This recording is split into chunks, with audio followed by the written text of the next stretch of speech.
Assalamualaikum warahmatullahi wabarakatuh. Salam sejahtera untuk kita semua.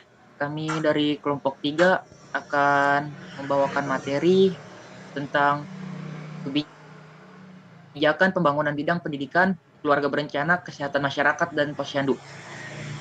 Sebelum masuk ke materi, izinkan kami untuk memperkenalkan diri masing-masing. Nama saya Muhammad Alwan Zuhdi sebagai ketua, nomor absen 21. Nama saya Juniawati Dewi dengan nomor absen 19. Nama saya Kevin Saputra, absen 20. Nama saya Nadia Rahmadani, absen 22. Nama saya Nathanael Agamindrova, absen 23. Nama saya Nikolas Agustinus, absen 24. Nama saya Prayoga Permana, absen 25. Nama saya Raka Arkananta Syarif, absen 26. Selamat menyaksikan. Bidang pendidikan.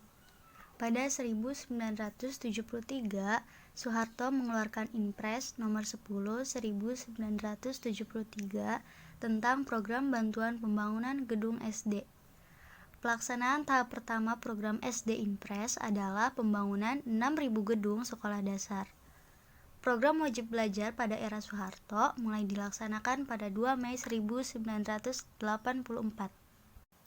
Penuntasan buta huruf pada 16 Agustus 1978 dengan pembentukan kelompok belajar atau KEJAR. KEJAR adalah program pemberantasan buta huruf bagi kelompok masyarakat berusia 10-45 tahun dengan tujuan bisa membaca dan menulis huruf dan angka. Pembimbing setiap kelompok ialah siapa saja yang berpendidikan minimal sekolah dasar. Jumlah peserta dan waktu pelaksanaan setiap kelompok belajar bersifat fleksibel. Salah satu keberhasilan program KEJAR adalah semakin menurunnya penduduk yang buta huruf.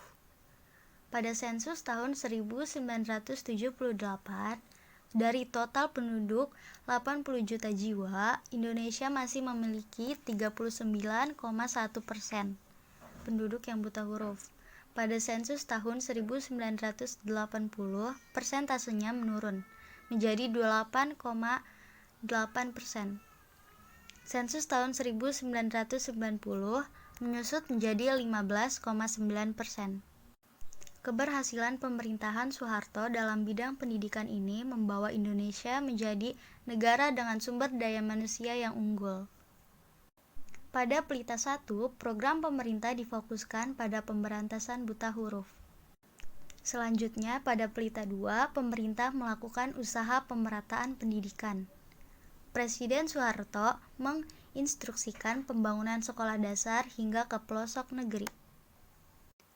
Oleh karena itu, pada masa Orde Baru muncul istilah SD Impres, yaitu SD yang dibangun atas instruksi Presiden. Pada masa itu, ribuan gedung sekolah dasar dibangun. Kemudian, pada Pelita 5, pemerintah mulai merintis program wajib belajar hingga tingkat SMP.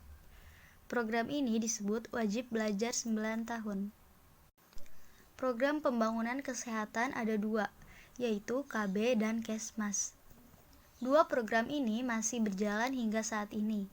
Program keluarga berencana bertujuan untuk menekan pertumbuhan penduduk di Indonesia. Program ini dicetuskan oleh Ibu Tien dan disetujui MPR pada tahun 1968. Keluarga berencana atau KB. Keberhasilan ini dicapai melalui program KB yang dilaksanakan oleh Badan Koordinasi Keluarga Berencana Nasional atau BKKBN. Program KB di Indonesia sebagai salah satu yang paling sukses di dunia sehingga menarik perhatian dunia untuk mengikuti kesuksesan Indonesia. Pada tahun 1970, Presiden Soeharto membentuk Badan Koordinasi Keluarga Berencana Nasional atau yang disingkat sebagai BKKBN. BKKBN ini bertugas bersosialisasi, pelaksanaan, dan menjalin kerjasama dengan berbagai pihak untuk menjalankan program KB. Ini merupakan iklan tentang keluarga berencana yang pada saat itu ditayangkan di saluran TVRI pada tahun 1970-an. Ini adalah dokumenter tentang keberhasilan pemerintahan Presiden Soeharto menjalankan program KB tahun 1981, Kesehatan Masyarakat dan Posyandu. Untuk program Kesehatan Masyarakat atau Kesmas, pemerintah mendirikan Pusat Kesehatan Masyarakat atau yang disingkat Puskesmas. Pemerintah juga mendirikan Pos Pelayanan Terpadu atau yang disingkat Posyandu. Perkembangan Puskesmas bermula dari konsep Bandung Plan diperkenalkan oleh Dr. Y. Leimena dan Dr. Patah pada tahun 1951. Bandung Plan merupakan suatu konsep pelayanan yang menggabungkan antara pelayanan kuratif dan preventif. Tahun 1956 didirikanlah proyek Bekasi oleh Dr. Y. Sulianti di Lemah Abang, yaitu model pelayanan kesehatan pedesaan dan pusat pelatihan tenaga. Kemudian didirikan health center di 8 lokasi, yaitu di Indrapura, Sumut, Bojongloa Jabar, Salaman Jateng, Mojosari Jatim, Kesiman Bali, Metro Lampung, Daerah Istimewa Yogyakarta, dan Kalimantan Selatan. Pada 12 November 1962, Presiden Soekarno mencanangkan program pemberantasan malaria dan pada tanggal tersebut menjadi Hari Kesehatan Nasional atau HKN. Pada tahun 1984 dikembangkan Posyandu, yaitu pengembangan dari pos penimbangan dan kurang gizi. Posyandu dengan 5 programnya yaitu KIA, KB, gizi, penanggulangan diare, dan imunisasi.